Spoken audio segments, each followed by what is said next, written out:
Manjummel boys എന്ന ചിത്രത്തിന്റെ നിർമ്മാണത്തിനായി നിർമ്മാതാക്കൾ സ്വന്തം കയ്യിൽ നിന്ന് പണം മുടക്കിയില്ലെന്ന് പോലീസ്.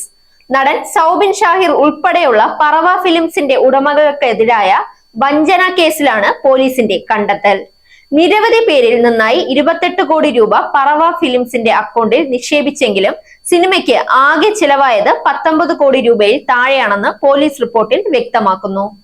പറവ ഫിലിംസിന്റെ അക്കൗണ്ടുകൾ പരിശോധിച്ച ശേഷമാണ് മഞ്ഞുമൽ ബോയ്സ് ചിത്രത്തിന്റെ നിർമ്മാണത്തിന് സൗബിനും പറവ ഫിലിംസും മറ്റു ഉടമകളും 1 രൂപ പോലും മുടക്കിയിട്ടില്ലെന്ന് പോലീസ് വ്യക്തമാക്കിയത്. പറവ ഫിലിംസിന്റെ അക്കൗണ്ടിലേക്ക് പലരിൽ നിന്നായി 28 കോടി രൂപയാണ് എത്തിയത്. എന്നാൽ സിനിമയ്ക്ക് ചെലവായത് 19 കോടി രൂപയിൽ താഴെയാണ്. സിനിമ നിർമ്മാണത്തിന്റെ GSTയിൽ നിന്നാണ് ഇക്കാര്യങ്ങൾ പോലീസ് കണ്ടെത്തിയത്. പോലീസ് റിപ്പോർട്ടിൽ ഡ്രീം ബിഗ് ഫിലിംസ് ഉടമ സുജിത്തിനെതിരെയും പരാമർശമുണ്ട്.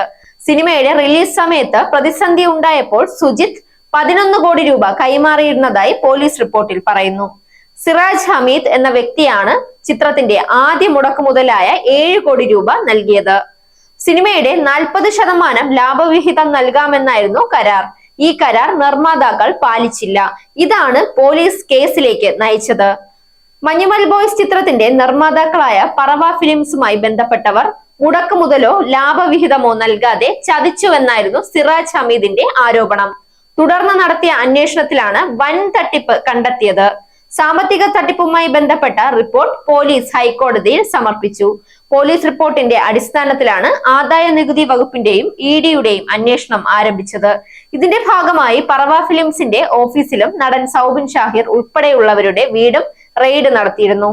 Zag news, Thiruvananthapuram. നേരിന്റെ വാർത്തകൾ അറിയാൻ സാഗ് ന്യൂസ് കാണും. നേരിന്റെ വാർത്തകൾ നിങ്ങളുടെ വിരൽത്തുമ്പിലെത്താനായി സാഗ് ന്യൂസ് ചാനൽ സബ്സ്ക്രൈബ് ചെയ്തും ഷെയർ ചെയ്തും ഒരു ശരിയായ മാധ്യമ നിലപാടിനൊപ്പം നിൽക്കാൻ ഞങ്ങൾ നിങ്ങളെ ക്ഷണിക്കുന്നു.